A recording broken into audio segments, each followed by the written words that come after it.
शिरपूर तालुक्यातील दैवत येथील मुंबई-आग्रा राष्ट्रीय महामार्गावर असलेल्या सदाशिव पेट्रोलियम पंपावर 6 ऑक्टोबरच्या पहाटे 4 पिस्तूलधारी दरोडेखोरांनी धाडसी दरोडा टाकल्याची धक्कादायक घटना उघडकीस आली आहे। या दरोड्यात दरोडेखोरांनी सुमारे 22,000 रुपयांची रोकड लुटून पसार होत परिसरात खळबळ उडवून दिली आहे।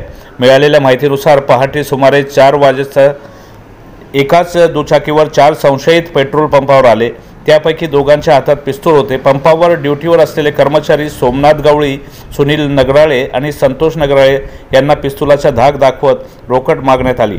कर्मचाऱ्यांनी प्रतिकार करण्याचा प्रयत्न करताच दरोडेखोरांनी त्यांच्यावर मारहाण करून रोकड भरलेली बॅग हिसकावून घेतली आणि दुचाकीवरून पसार झाले। दरोडेखोरांनी चेहऱ्यावर कापड गुंडाळलेले असल्याने त्यांची ओळख स्पष्टपणे पटू शकली नाही।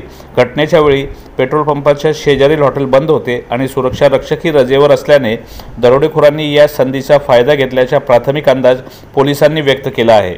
घटनेची माहिती पेट्रोल पंपाचे संचालक तरुण शर्मा यांनी तत्काळ पोलिसांना दिली। माहिती मिळताच पोलीस निरीक्षक जयपाल हिरे यांनी घटनास्थळी धाव घेऊन पंचनामा केला। दरम्यान दरोडेखोरांचे संपूर्ण कृत्य सीसीटीव्हीच्या कॅमेऱ्यात कैद झाले असून फुटेजच्या आधारे पोलिसांनी आरोपीचा शोध सुरू केला आहे। या घटनेमुळे महामार्गावरील सुरक्षेवर प्रश्नचिन्ह निर्माण झाले आहे। पहाटेच्या वेळेस महामार्गावर तसेच पेट्रोल पंपावर गस्त वाढवावी अशी मागणी नागरिकांकडून होत आहे। पोलिसांनी घटनास्थळ परिसरातील सर्व रस्त्यांवरील सीसीटीव्ही तपासणी सुरू केली असून दरोडेखोरांचा लवकरच पर्दाफाश होईल असा विश्वास पोलिसांनी व्यक्त केला आहे। शिरपूरहून संपादक निलेश कुमार दुबे, सत्य न्यूज।